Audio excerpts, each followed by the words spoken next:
15 juillet, coup de sifflet final, la France explose de joie, les Bleus sont champions du monde. Une soirée marquée par la fête, mais aussi par des débordements.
Écoutez bien.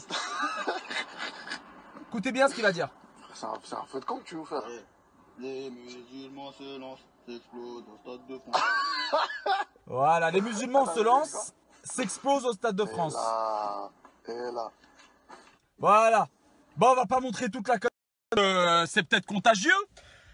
Voilà ce qu'on peut trouver aujourd'hui, alors que c'est un jour historique. Alors que c'était la fête nationale il y a quelques jours, alors qu'il y a quelques années, jour pour jour, il y avait les attentats de Nice, alors que la France est championne du monde, vous nous cassez les couilles. On en a ras-le-bol de vos tronches de cul, on en a ras-le-bol de vous, vous nous cassez les couilles. Et c'est toujours les mêmes. Arrêtez de faire croire, parce que moi, j'ai une légitimité, hein. J'ai une tête et j'ai des origines qui font que je peux me permettre de le dire. Mais vous nous cassez les couilles. Salut à tous, donc je voulais vous partager quelque chose. Donc dimanche, après la victoire de l'équipe de France, je suis allée sur les champs et j'ai reçu un pétard sur le visage. Voilà, le pétard a traversé la foule et atterri directement sur mon visage. Et voilà, ça m'a ouvert. J'ai dû passer la nuit aux urgences, le lendemain me faire coudre. Et voilà. Donc c'est vraiment quelque chose de très grave, mais je ne voudrais pas que cette affaire dissimule d'autres difficultés, et notamment celles dont les femmes ont été victimes lors des manifestations en marge de la Coupe du Monde de football. Parce que là, moi je suis surprise de n'entendre personne se donner des informations sur ces... vous permettez ? De n'entendre personne donner des informations sur ces exactions qui ont eu lieu pendant la Coupe du Monde de football. Vous faites ni le Premier ministre, ni le ministre de l'Intérieur, vous faites effectivement ni même d'autres allusion ministres. à des femmes qui dénoncent des agressions sexuelles dans le cadre des manifestations en marge de la Coupe du Monde, mais c'est un autre sujet que nous aurons l'occasion de traiter. Pour vous, est-ce que dans cette affaire d'Alexandre Valdana, l'Élysée a tenté d'étouffer c'est un sujet aussi pour lequel il y a du silence.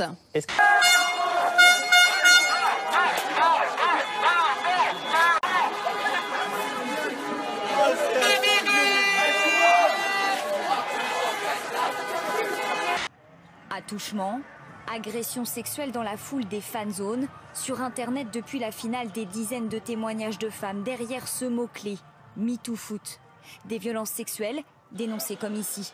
J'ai senti une main se glisser sous ma jupe, j'étais horrifiée et je suis restée stoïque pendant un long moment. Une copine vient de se battre dans les rues de Paris pour ne pas être embrassée de force. S'il vous plaît, soyez vigilants et intervenez. Des agressions dans les fan zones, mais aussi dans les transports en commun. J'ai eu beaucoup d'attouchements dans le métro 6. J'ai eu peur, je me suis fait toucher de partout. À Paris, le préfet de police condamne ces agressions et incite les femmes à porter plainte. C'est des faits de délinquance. Il faut que ces faits soient portés à la connaissance des services pour que les investigations soient menées. Cela va de soi et nos services seront évidemment sans complaisance avec les auteurs s'ils sont identifiés. À Paris, 2 hommes, dont un mineur, ont été interpellés pour agression sexuelle.